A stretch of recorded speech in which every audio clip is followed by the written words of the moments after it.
네, 열왕기 하 7장 1절부터 2절까지 말씀을 보겠습니다. 열왕기 하 7장 1절부터 2절까지를 제가 읽습니다. 엘리사가 가르되 여호와의 말씀을 들을지어다. 여호와께서 가라사대 내일 이맘때에 사마리아 성문에서 고운 가루 한 스아에 한 세겔을 하고 보리 두 스아에 한 세겔을 하리라 하셨느니라. 그때 한 장관 곧 왕이 그 손에 의지하는 자가 하나님의 사람에게 대답하여 가로되 여호와께서 하늘에 창을 내신즉 어찌 이런 일이 있으리요. 엘리사가 가로되 내가 내 눈으로 보리라. 그러나 그것을 먹지는 못하리라 하니라. 자, 7장부터 8장 15절까지 내용은 하나님께서 대적을 어떻게 파멸시키는가 하는 내용입니다. 이 얘기를 지금 왜 하고 있는가 하면은 지난 시간에 제가 세세하게 설명을 안 드리고 그냥 대략적으로 설명을 하고 넘어갔는데 어떤 일이 있었습니까? 아람이 북이스라엘을 공격하죠. 그런데 다 포로로 잡아왔어요. 눈을 멀게 해서. 한마디로 자기 발로 겨들은 거야. 못 모르고. 그런데 눈을 열어서 보게 한 다음에 납작 엎드리게 해놓고 다 돌려보냈단 말이에요. 전쟁에서 강제로 손발 꽁꽁 묶어서 끌고 와서 노예를 만들어도 시원찮은데 눈을 멀게 해가지고 참 속된 말로 겁대가리 없이 공격해가지고 다 지금 안으로 들어와서 몽땅 다 잡았단 말이에요. 근데 눈을 열어서 참 이게 뭐 전라도 말인가? 얼러리? 이게 우리가 어쩌자고 이렇게 돌아가지고 이 모양 됐지? 그래갖고 놀래자 빠지게 만드는 다음에 다 돌려보냈어요.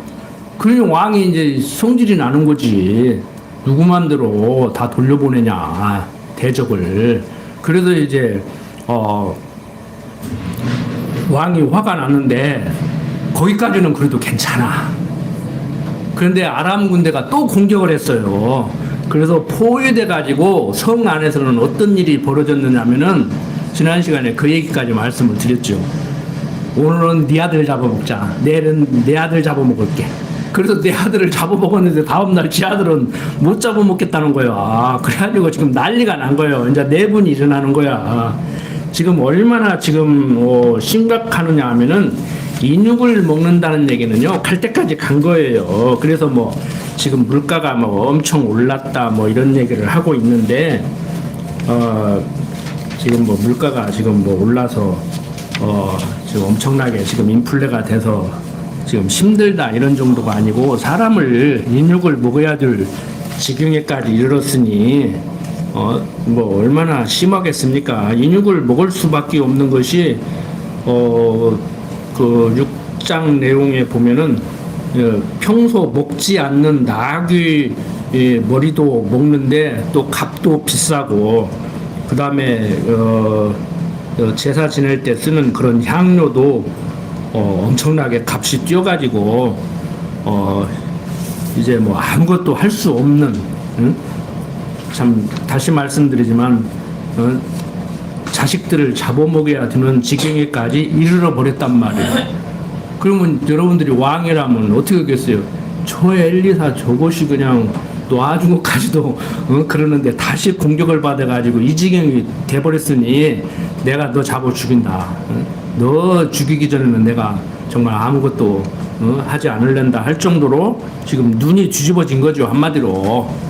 자, 그런데 방금 읽은 7장 1절부터 2절까지를 통해서 뭐라고 얘기를 하느냐면은 엘리사가 여호와의 말씀을 들을지어다 라고 얘기를 하는 거예요. 그러면서 여호와께서 가라사대 하나님께서 뭐라고 했느냐면은 내일 이맘때에 사마리아 성문에서 고운 가루 한 사에 한 세겔을 하고 보리 두 수아에 한 세겔을 하리라 하셨느니라. 이 얘기는 무슨 얘기냐면은 지금 인플레가 돼가지고 돈이 있어도 사지 못하고 모든 물건값이 다 뛰어서 경제가 파탄이 났고 먹을 것이 없어서 자식들을 잡아먹을 지경에 이르렀는데 이제 가격이 폭락하고 그래서 경제가 이제 뭐 안정이 되는 정도가 아니고 그냥 살기 쉽게 된다. 먹고 사는데 지장 없게 된다. 이제 그런 얘기를 하는 거예요. 물건값이 천정부지를 모르고 뛰었는데 이제는 물건값이 폭락을 해서 어려움이 다 해결될 것이다. 그러니까 그 임금이 믿는 신복 부하장관, 그러니까 자기 생명을 의탁할 정도로 의지하고 있는 그 장관이 2절에 그때 한 장관 곧 왕이 그 손에 의지하는 자가 하나님의 사람에게 대답하여 가르되, 그러니까 엘리사에게 이제 하는 거죠. 여호와께서 하늘에 창을 내신들 어찌 이런 일이 있으리요. 야, 뭐 물건값이 폭락해서 이제 큰 어려움이 없게 한다고 하나님께서 하늘에서 창을 낸다고 하더라도 그런 일이 있겠는가? 이제 이런 얘기를 하는 거죠. 우리 지금도 그렇게 기도하는 분들이 있는지 모르지만 제가 이제 목회하게 되네. 신앙생활하면 주일날 대표 기도는 통상 장로님들이 하시잖아요. 그러면 하나님 복을 내려 주시옵소서, 막 하늘문을 여시고 복을 내려서 흔들고 꽉꽉 눌러가지고 복을 잔뜩 내려달라고 이런 얘기를 하는데 지금 이 군대 장관이 하는 얘기가 그 얘기예요. 하나님이 하늘에 뭐 창을 낸들 구멍을 낸들 쏟아 부어가지고 그런 일이 생기겠느냐. 하나님도 못 온다 이거야. 어린 판푸너치도 없는 소리 하지 마라. 그러니까 지금 이 지경이 된 것은 누가 하신 거예요? 누구 때문에라기보다는 누가 하신 거예요? 하나님이 하시는 것이죠. 그러니까 지금 어려움도 하나님이 주셨으면은 형통함도 하나님이 주실 줄을 믿어야 되는데 지금 이 어려운 상황은 하나님이 주셨다고 생각을 못 하고 있는 거예요. 그러니까 해결도 못 하실 거라고 생각을 하고 있는 거예요. 여러분들 참 이게 어떻게 보면은 위안 삼기 좋은 얘기인데 위안 삼을 일만은 아니라는 것을 내가 마지막 부분에서 다시 한번 생각을 하게 이제 말씀을 드릴 건데, 여러분들 어려움이 있으면은 하나님이 안 계신 것 같죠. 나 버린 것 같죠. 어떤 사람은 나 버린 것 같다 그러고 어떤 사람은 하나님이 안 계시다 그러고 하나님은 돌아가셨다고 하는 분들도 있고 이제 그런 분들이 있단 말이에요. 그게 다 신학적인 이제 분파로 나가요. 신학적인 입장까지 이제 나간다고. 근데 여러분들 이유 불문코요. 지금 어려움 하나님이 주시는 거예요. 그 형통함도 하나님이 주시는 거예요. 근데 육신을 가졌기 때문에 저부터도 뭐 하나님이 주신다고 하니까 모든 거 하나님 뜻대로 된다고 하니까 육신적인 어려움, 정신적인 어떤 스트레스 감사합니까? 감사 못하지요. 범사에 감사하라고 하는데 나는 감사한다고. 내가 볼 때 그 이상한 사람이요. 신앙이 좋은 것 같이 얘기하는데 저는 비정상이라고 봐요. 왜? 아이, 세상 말로 예수님도 당신이 십자가에 죽어야 된다는 걸 알아. 하나님께서 십자가에 달려 죽게 하려고 보냈어. 그럼에도 불구하고 인간적으로 얘기하면 하나님 할 수만 있으면 이거 하기 싫습니다. 그렇지만 내가 하기 싫다고 뭐 안 하면 됩니까? 안 할 수 있습니까? 응? 내 인간적인 육신을 가진 내 생각은 그거 피하고 싶은데 내 뜻대로 마옵시고 아버지 뜻대로 하시옵소서. 그게 당신이 해야 될 일 아닙니까? 그러니까 인간적으로는 고달픈 거예요. 하기 싫은 거예요. 응? 욥이 그 고난을 달게 받았습니까? 응? 오히려 예수님 그 기도 보면은 욥만 또 못 얻지. 욥의 새 친구들이 계속 공격을 하잖아요. 또 무슨 이유가 있으니까 하나님 앞에 잘못한 게 있으니까 지금 어려움이 있지 이유 없이 까닭 없이 어려움을 주겠는가. 또 반성해라, 회개해라. 그리고 자꾸 체크를 한단 말이에요. 자, 어쨌든 간에 지금 어려움 하나님이 주셨고 또 주신 분이 하나님이시기 때문에 어려움을 좀 해결해 주실 거란 말이에요. 그런데 이 군대 장관은 사마리아의 그 어려움이 하나님께로 왔다 해서 여호와를 바라지 않겠다고 하는 거예요. 그러니까 뭐 어려움을 지금 하나님이 주셨다고. 여러분들은 동의를 하시겠죠. 공부를 많이 했으니까. 지금 어려움 하나님이 주신 거 인정합니까? 그러면 네, 인정합니다. 아멘. 그럴 거예요. 그런데 많은 기독교인들이 생각이 왜요? 아니야. 하나님은 내가 달라고 하는 것보다 더 좋은 것으로 주시는 분이야. 그러니까 2개 달라고 하면 3개 준다는 생각밖에 안 든 거예요. 제가 말하는 하나님의 섭리는 3개 달라고 하는데 2개 줄 수도 있고 안 줄 수도 있고, 응? 뭐 3개도 모자라가지고 뭐 5개 달라고 그러냐? 너 3개 준 것도 많다 그래갖고 몽땅 뺏어갈 수도 있는 거예요. 근데 2개만 달라고 그러는데 그거 가지고는 안 될 건데, 한 5개는 있어야 될 거야. 그리고 너 2개 달라고 그러는데 아니야, 너 2개 갖고 안 돼. 그리고 더 줄 수도 있는 하나님이란 말이에요.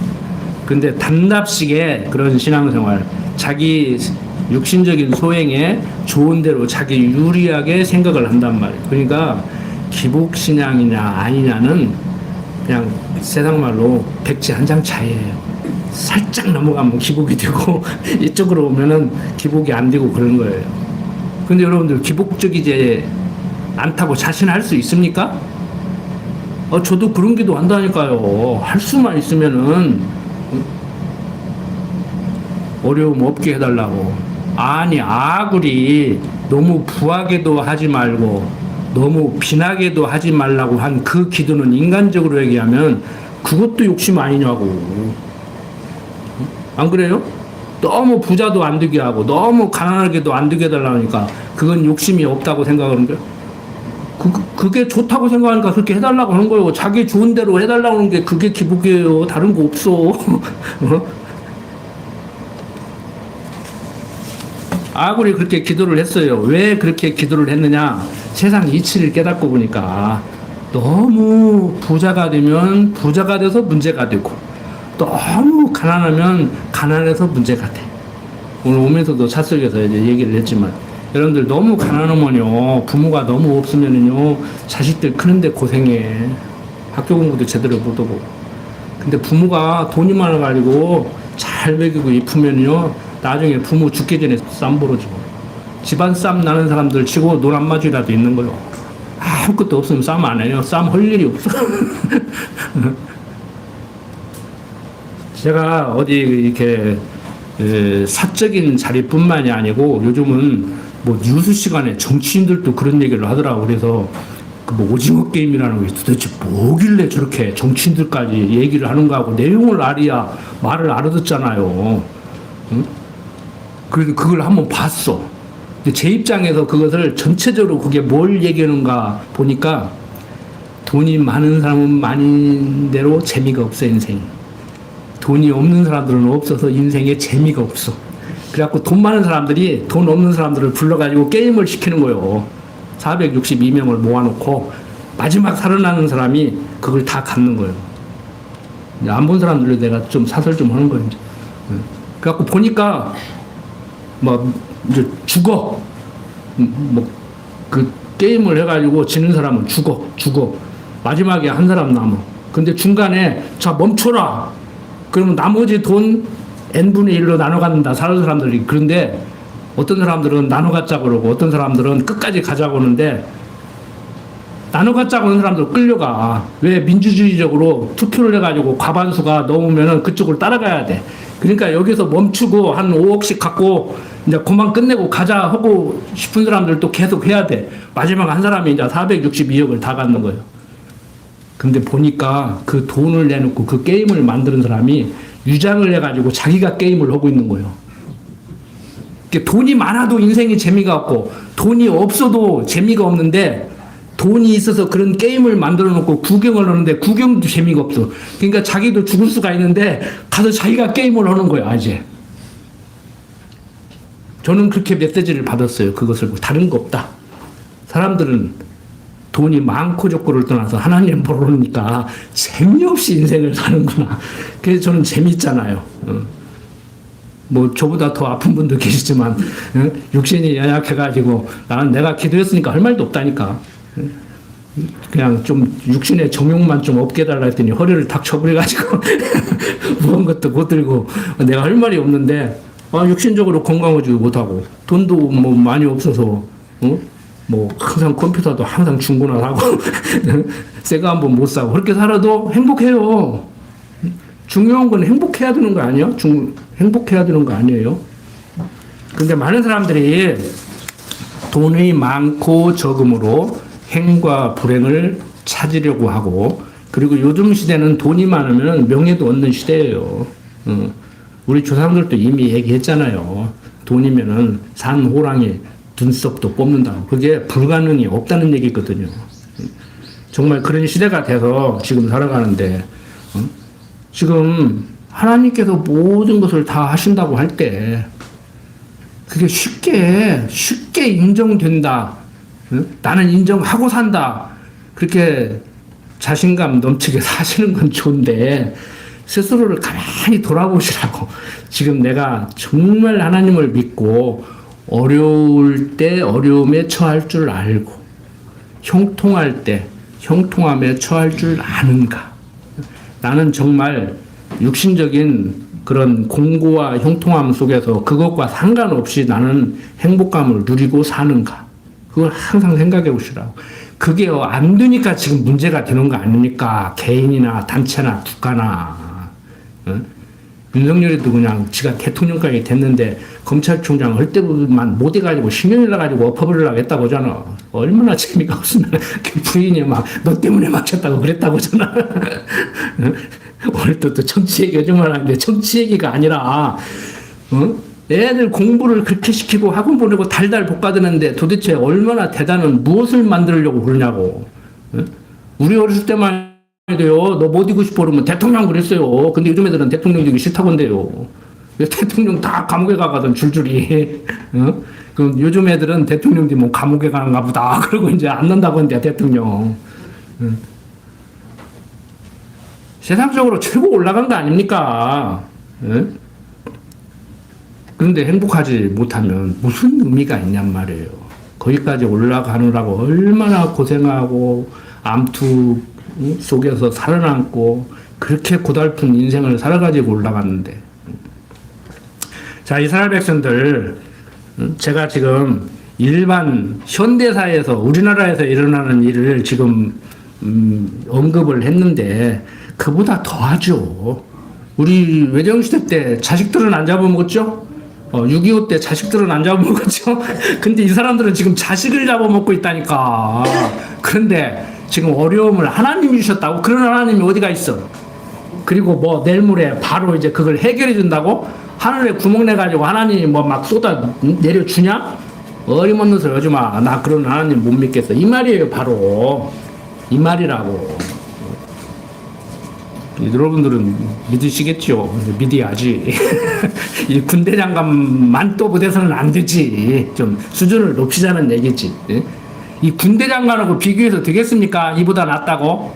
제가 항상 드리는 말씀이지만 세상 경험론자들만 또 못한 생활이 아니고 그것을 넘어선 생활을 해야 되는 우린데. 자, 3절부터 8절 봅시다. 성문 너귀에 문둥이 4사람이 있더니 서로 말하지 우리가 어찌하여 여기 앉아서 죽기를 기다리랴.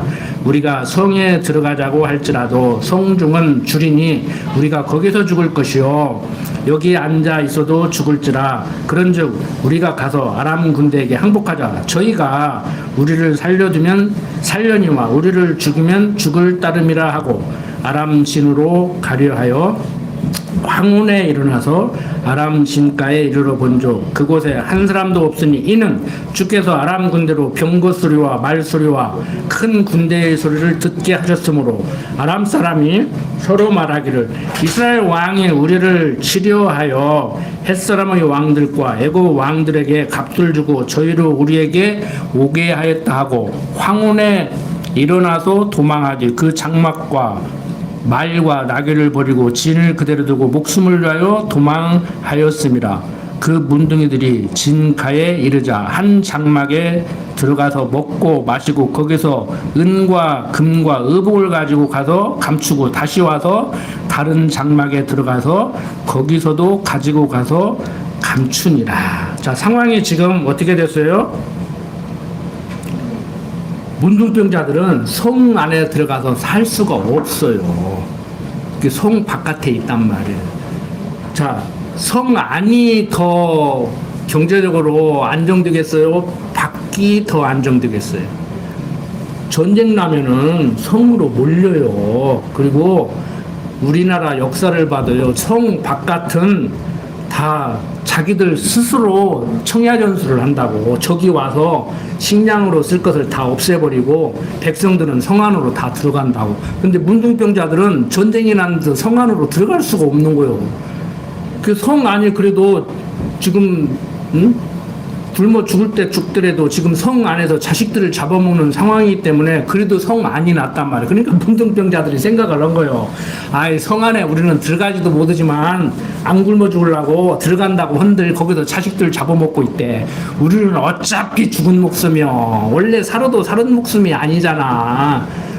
우리 적한테 가서 항복하자고. 여기서 사는 것보다는 낫겠지.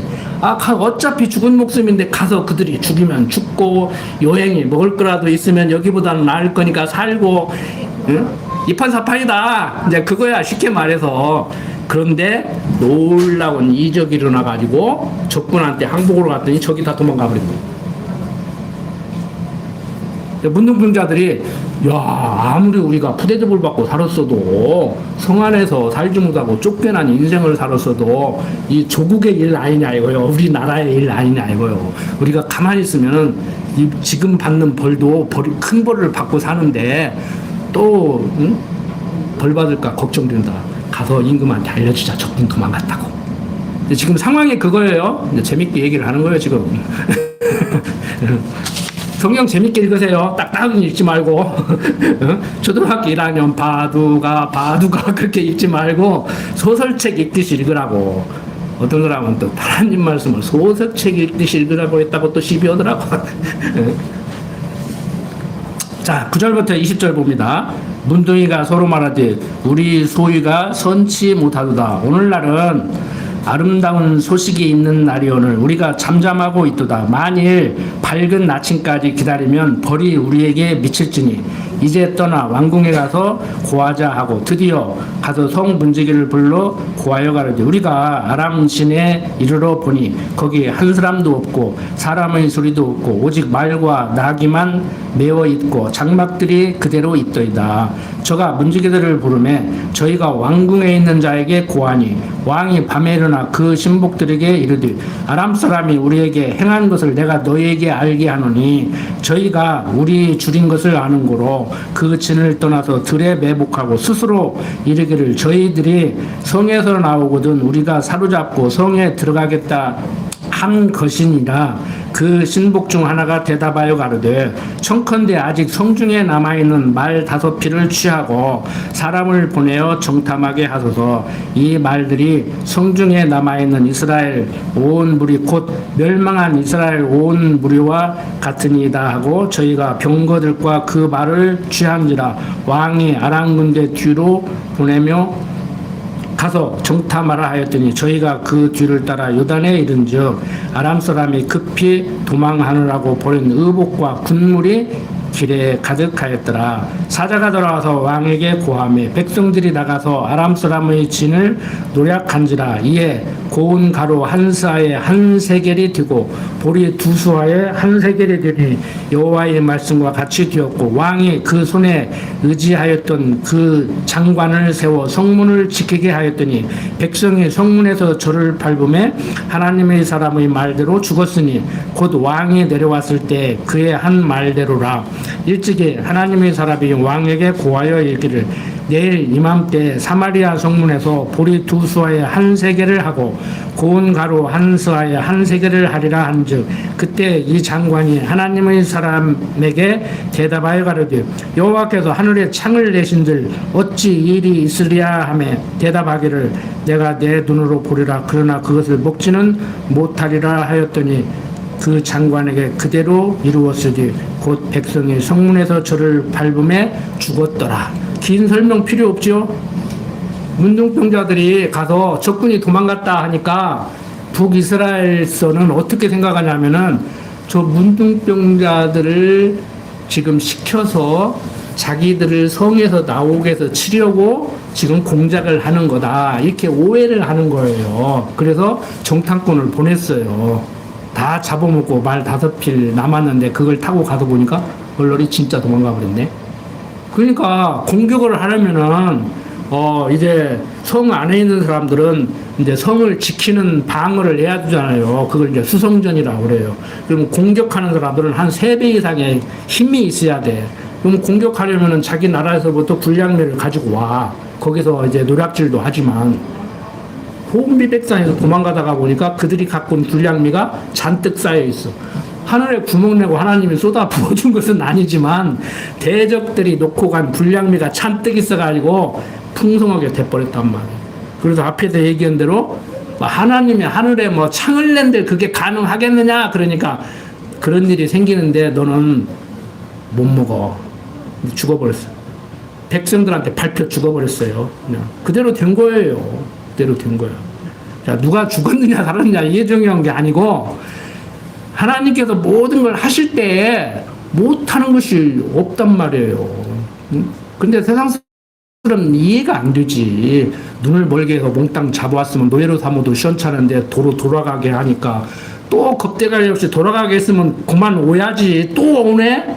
와가지고 성을 보유하니까 이제 곧 항복 올 것 같은데 웬걸 또 놀래가지고 또 도망가 버렸네. 전쟁이 없으면 되지요. 응? 남북한 전쟁에서 누가 이기면 그게 무슨 의미가 있어. 남북전쟁 해놓고 서로 이겼다고 그래요. 남한은 방해했으니까 이겼다고 그러고 북한은 공격해놓고 쳐서 도망갔으면서 남한이 먼저 쳐들어왔는데 자기들이 물리쳐서 이겼다고 그러고 둘이다가 응? 다 승전 기념일 행사를 하고 있어. 남북한에서 지금도 그 짓들을 하고 있어요. 지금 여러분들 제가 예언은사 받았다고 했잖아. 여러분들 마음 다 꿰뚫어보는 투시은사 받았다고 하잖아. 기존 교회의 신앙생활로 말하면 베네수엘라 내가 얘기한 대로 되죠? 잊어버렸으면 옛날 강론 들어봐. 응? 갑자기 폭격 오고 대통령까지 잡아가 버리잖아 지금. 응? 그린란드도 내놓으라고 하잖아. 그거 우리 땅이라고. 그 덴마크 땅이에요. 어느 날 갑자기 한반도 주한미군만 주둔시킬 것이 아니고 내가 직접 다스리겠다고.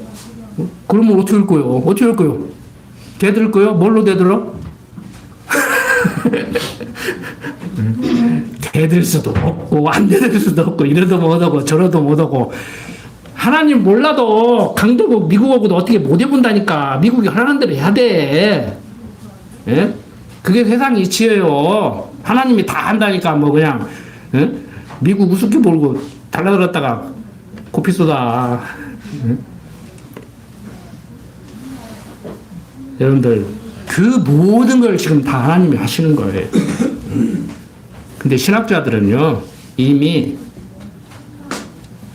1950년대부터 이미 신학자들이 얘기하고 있어요.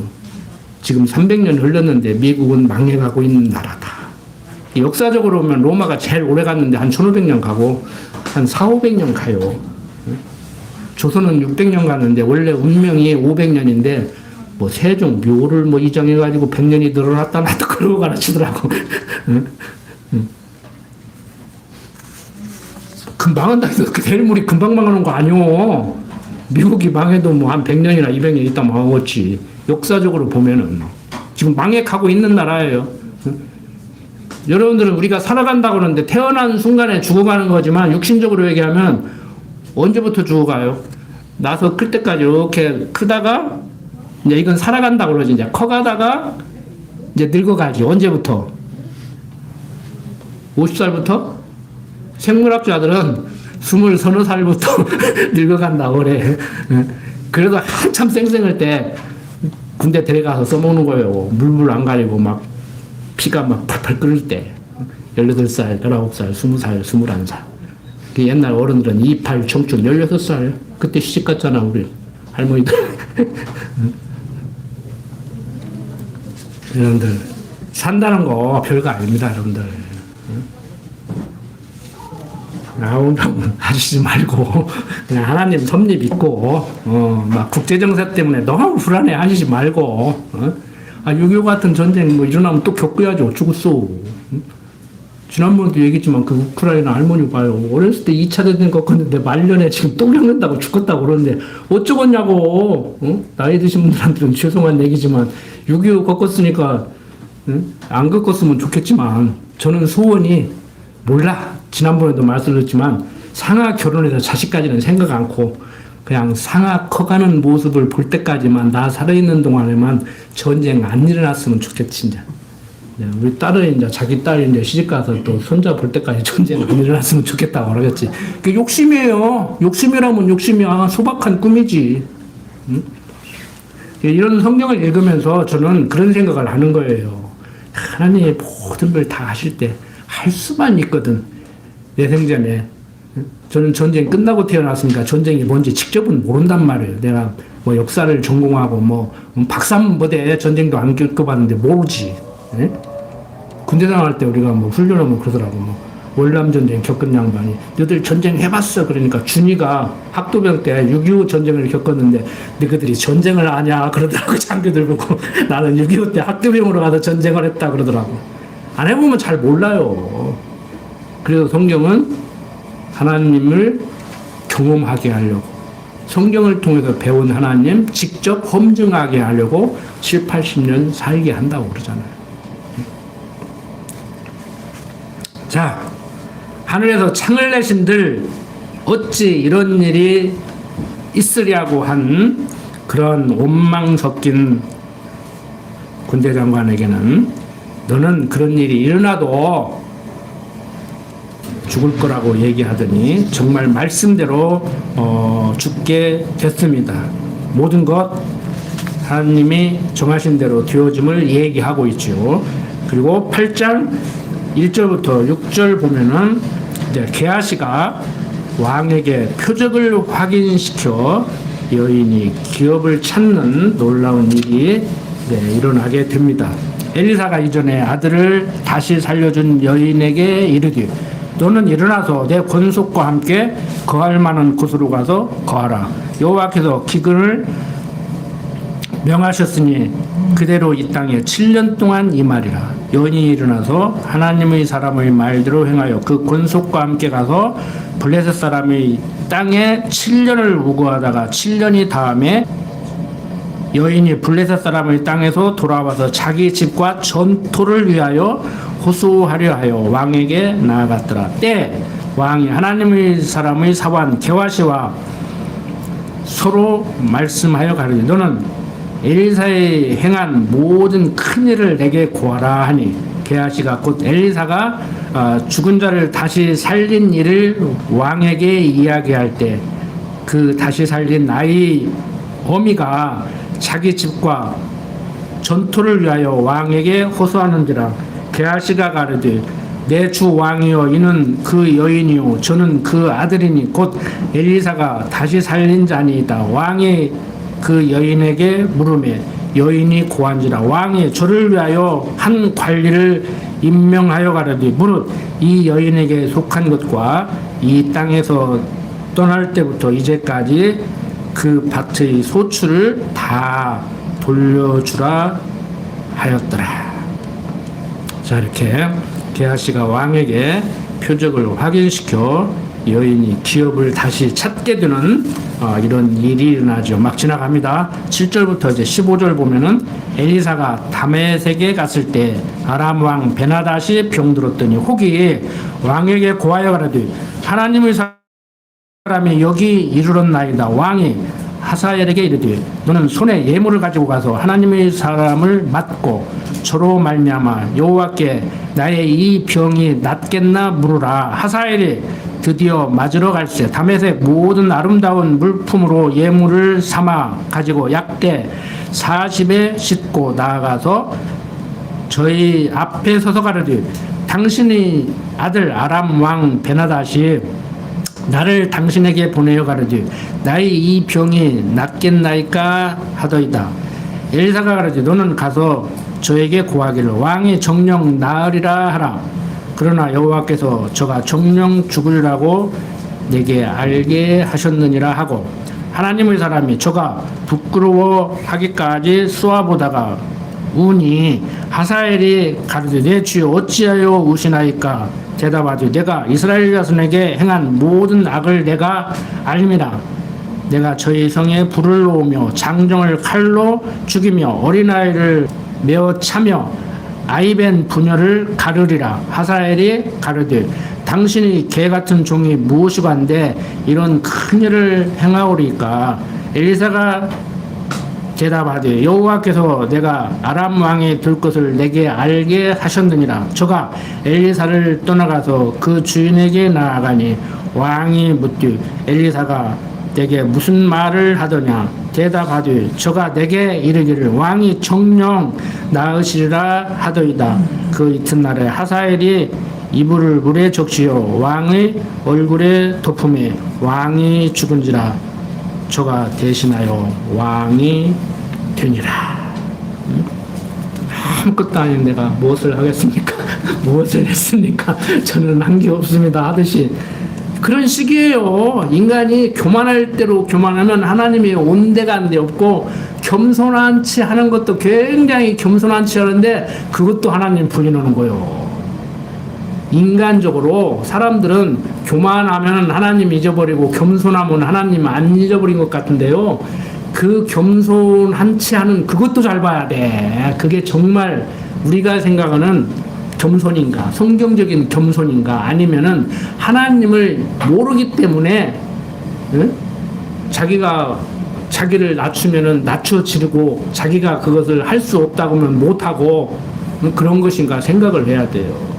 모든 것이 다 국어사전적인 의미로 해석하지 말고 성경의 언어로 재해석을 해야 돼요.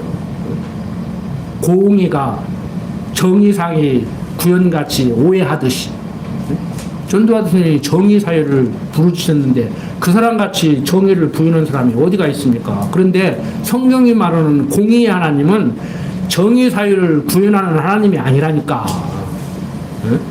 그러니까 하나님이 불공평하고 하나님이 정의롭지 못하다고 하는 거예요. 전두환에는 정의사회를 부르짖고 저는 정의롭지 못했는지 몰라도 공의의 하나님은 당신 뜻대로 하시는 하나님이라니까. 정의를 실현시키는 하나님이 아니고. 정의를 실현하는 하나님이라고 하면은 죽을 짓을 한 사람은 죽이고 살 짓을 한 사람은 살려야 되지요. 그러니까 하나님이 그런 정의의 하나님이라고 하면 성경적인 공의의 하나님이 아니고 세상 사람들이 말하는 정의의 하나님이라고 하면 그 앞에 설자가 없다고 하잖아요. 하나님이 우리를 감찰하실진데 거기서 피할 길이 없다고 하잖아요. 우리 다 죽어야 돼요. 정의 사회를 구현하는 하나님이라고 하면은 우리 다 죽어야 돼. 그런데 하나님은 당신 뜻대로 섭리하시는, 택한 백성 구원하시고 버린 백성 구원하지 않는 공의의 하나님이란 말이에요. 즉 성경적인 공의의 하나님은 정의 사회를 구현하는 하나님이 아니고 당신 뜻대로 섭리하시는 하나님이라는 뜻이에요. 그것을 공의의 하나님을 국어사전적으로 정의의 하나님이라고 이해를 하고 하나님을 바라보니까 하나님이 불공평하고 하나님이 안 계시니까 그렇지. 살아있다고 하면 저럴 수는 없어. 응? 하나님이 죽었으니까 그렇지. 응? 그럴 수는 없어. 이런 생각들을 하는 거란 말이에요. 신학 별거 아니에요. 신학이 엄청나게 어려운 것 같은데 저도 30년 동안 책을 그냥 수천 권 읽었고 그랬지만 성경이 말하는 대로 머리만 복잡해져. 머리만 복잡해져. 그냥 성경 한 것만 머리에 들어있으면 돼. 그렇다고 또 아무것도 모르면서 성경도 어설프게 알면서 다 필요 없어. 그런 공부를 뭐더라도 그런 소리 하지 말고. 다 해봤으니까 하는 소리, 해보지도 않고 그런 소리 하지 마.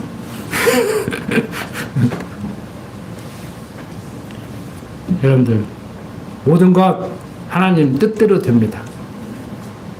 지금 여러분들 하시는 말과 생각과 말과 행동 다 하나님 뜻을 쫓아서 살고 있습니까? 아니면 자기 소행에 좋은 대로 육신의 소욕대로 살고 있습니까?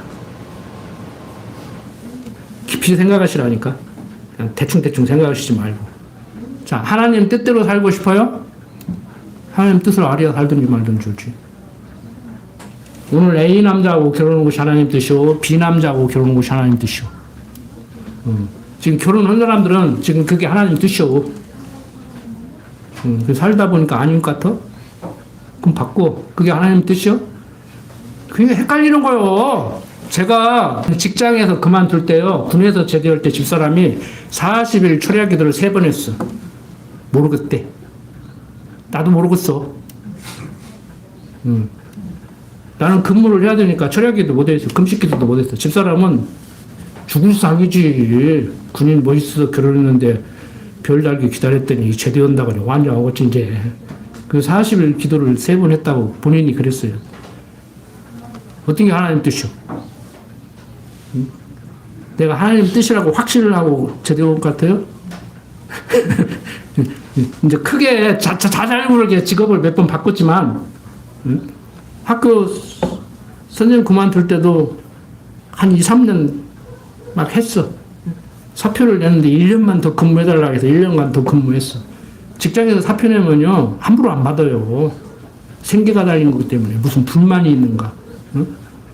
그럼 뭐, 당신 목사 안수 받았다는데 수요일날 출근하지 마세요.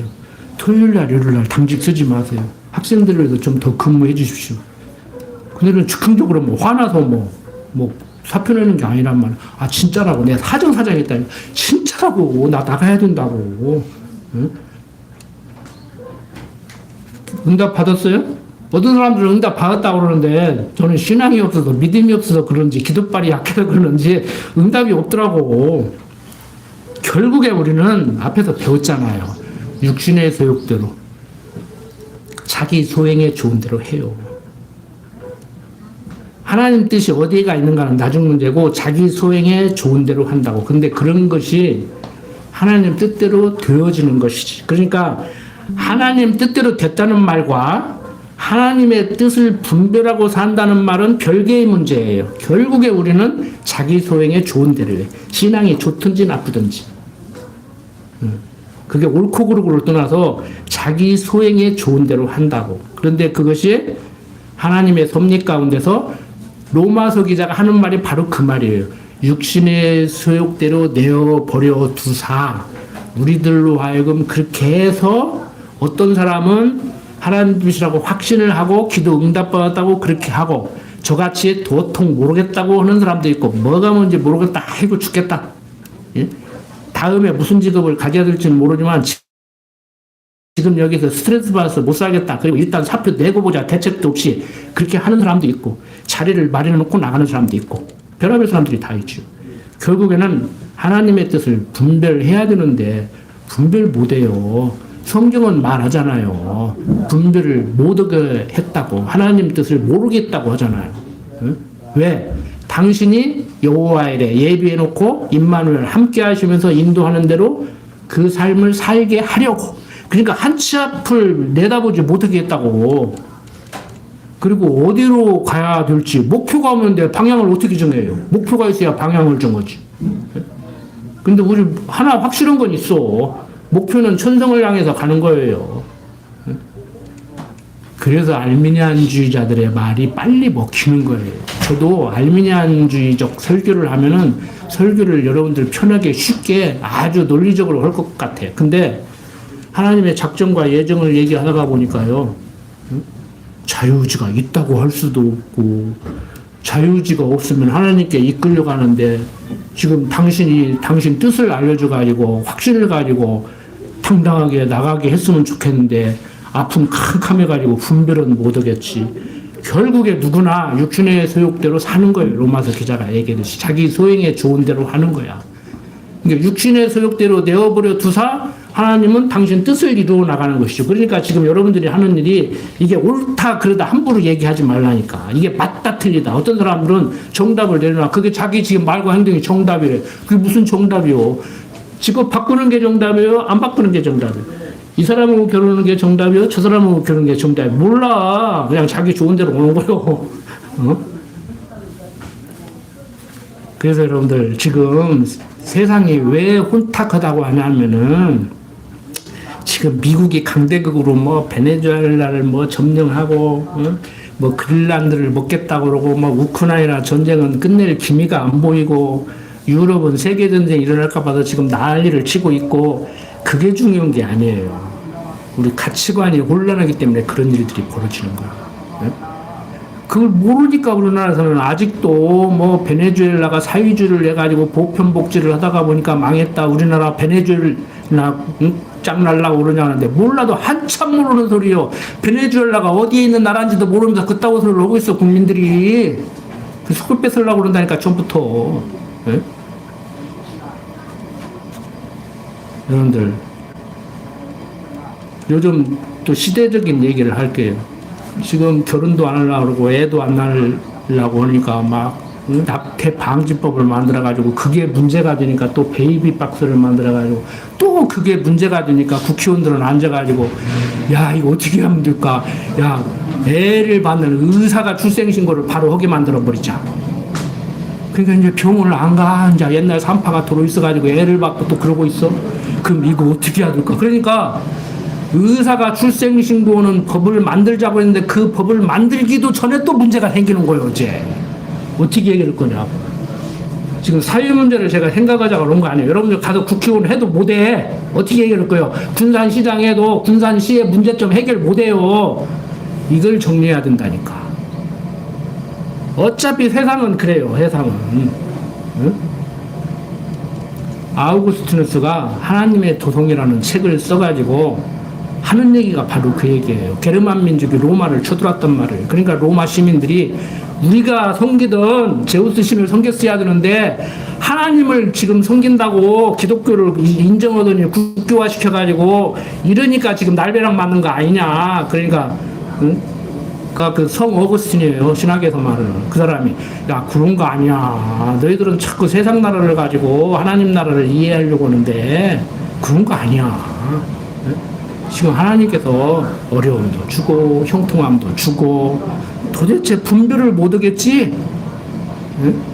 분별이 안 될 거야. 이해가 안 될 거야. 왜 이렇게 섬기는지 이해가 안 될 거야. 그런데 하나님은 당신이 여호와 되심을 알게 하려고 1년에 이 모든 일을 하는 거야. 그런 가운데서 우리 눈에 비추기에 그래서 그런 일이 생기는 것 같이 일어나는 거란다. 이 얘기를 하고 있는 거예요. 그 책 어려워요. 이렇게 두꺼워. 응? 여러분들 되어지는 모든 일들 하나님 뜻대로 되어짐을 인정은 하되 내가 지금 생각하고 말하고 행동하는 것이 하나님의 뜻을 쫓을래야 쫓을 수도 없을 뿐더러 성경이 말하는 대로 성경에 기록된 이방인들 그들만 육신의 소욕대로 사는 것이 아니고 적자인 이스라엘 백성들도 남북한으로 나뉘어져서 북이스라엘뿐만이 아니고 남유다도 자기 소행에 좋은 대로 하고 산다는 거예요. 근데 다시 한번 정리하면 로마서 기자가 얘기하듯이 육신의 소욕대로 내어버려 두사 자기 소행에 좋은 대로 사는 일련의 그런 과정과 섭리를 통해서 하나님은 당신이 여호와심을 알게 하는 섭리를 하는 거예요. 그러니까 육신의 소욕대로 하는 그것까지라도 어떻게 보면은 하나님 뜻대로 사는 거지. 그게 말이 어려워. 한국말에 한계가 있어. 표현에 한계가 있어. 육신의 소욕대로 하는 것은 하나님 뜻대로 안 사는 거잖아요. 논리적으로. 근데 육신의 소욕대로 사는 그것도 하나님 뜻대로 지금 육신의 소욕대로 사는 거라니까. 말이 어려워. 글로 쓰려니까 더 어렵더라고. 이해됐어요? 이해됐으면 됐어. 기도합시다. 아버지 하나님, 정말 우리가 하나님의 사람으로서 하나님의 뜻을 분별하고 하나님의 뜻을 쫓아 살 것이지만 우리가 그렇지 못합니다. 그런 가운데서도 우리가 갈등하고 원망하고 후회하고 살 때도 있습니다. 육신의 소욕이 있기 때문에 어쩔 수 없는 그러한 삶 가운데 내어 던져진 우리들의 삶, 때로는 고달픕니다. 태어난 것이 원망스러울 때도 있습니다. 삶이 고달파서 빨리 끝내고 싶을 때도 있습니다. 그때마다 말씀 생각나게 하셔서 우리가 하나님의 품에 안겨서 하나님의 그 크신 사랑을 깨닫고 살아갈 수 있도록 강한 팔로 붙들어 주시옵소서.